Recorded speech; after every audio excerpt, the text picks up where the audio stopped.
For over a decade, two men monopolized the title of the world's greatest player, arriving in Qatar knowing this was their absolute last chance at immortality. You will uncover the aging bodies and desperate tactical gambles that ultimately define their final quest. They began their journey on the exact same stage back in Germany at the 2006 World Cup. A fresh-faced 18-year-old Lionel Messi became Argentina's youngest ever scorer in a baggy jersey against Serbia and Montenegro. Meanwhile, a 21-year-old Cristiano Ronaldo carried Portugal all the way to the semifinals. Fast forward 16 years, and these two men had taken home 12 of the 13 ballon-dor awards, the annual trophy given to the single best player in the world between 2008 and 2021. They arrived in Qatar with impossible gravity. Ronaldo quickly made history, becoming the first man to ever score in 5 separate World Cups after converting a penalty against Ghana. Messi broke the all-time appearance record, making his 26th appearance to surpass Germany's Lothar Matthäus. But behind the broken records, both teams faced a severe tactical problem. Modern football demands relentless defensive pressing. Teams must instantly sprint at opponents to win the ball back high up the pitch, suffocating them like a full-court trap in basketball. The harsh reality was that 35-year-old Messi and 37-year-old Ronaldo simply did not have the legs to do it anymore. Asking them to lead the charge was like trying to run a high-intensity marathon with a sports car's empty gas tank. While one legend was being entirely protected by his tactical system, the other was about to experience the most public rejection of his career. And keeping a stationary 35-year-old on the pitch meant tearing up the tactical rulebook, something his manager was secretly preparing to do. Portugal chose the ruthless path. Their manager, Fernando Santos, watched his captain struggle to pressure defenders. Needing more energy, Santos told the media he was not happy with Ronaldo's behavior, opening the door for the unthinkable. Santos benched the 37-year-old icon for the crucial round of 16 match against Switzerland. It was the moment a national team decided their greatest hero was now a weakness. The reality was undeniable. The massive gamble worked perfectly.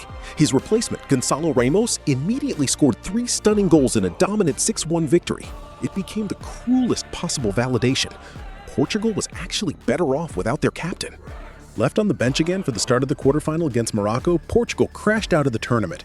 The defining image of their campaign became a tearful Cristiano Ronaldo walking entirely alone down a concrete stadium tunnel, wiping his face as his World Cup dream ended forever. But football had other plans for Argentina. Manager Lionel Scaloni took the exact opposite approach. Instead of dropping his aging star, he completely rebuilt his team to hide him. Scaloni built an engine room of tireless midfielders, Enzo Fernandez and Rodrigo de Paul, whose sole job was to do all the heavy defensive running their captain could not. They introduced Julian Alvarez, a young forward who endlessly chased the ball to compensate for Messi's lack of movement. That pure tactical chemistry ultimately produced 4 vital goals from Alvarez.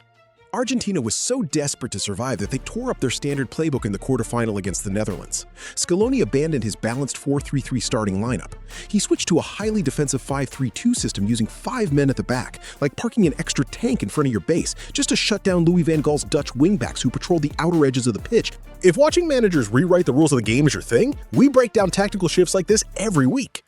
The protection worked perfectly. Messi dominated the path to the end, winning his 2nd golden ball while becoming the first male player to score in every round of a single tournament, striking in the group stage all the way through to the grand final. But in that final, the fairy tale almost shattered. France's superstar Kylian Mbappe scored 2 lightning-fast goals in 97 seconds in the 81st minute to tie the game 2-2, completely silencing the stadium. A chaotic extra time period left the game tied at 3-3. It all came down to a dramatic penalty shootout. After a lifetime of falling short, Argentina defeated France 4-2 on penalties to finally secure the golden trophy. As Messi lifted the prize he had chased for 16 years, he told reporters in his post-match interview, "I knew God was going to give it to me. I had a feeling that this was the one." When the dust finally settled, Messi matched Pele's all-time record of 21 World Cup goal contributions. He left a massive offensive footprint, combining the bullets fired and the ones loaded for others. Yet, against all expectations, despite Qatar being billed as the ultimate end of an era, both the 38-year-old Messi and the 41-year-old Ronaldo are quietly preparing to play in a record-breaking 6th World Cup in 2026.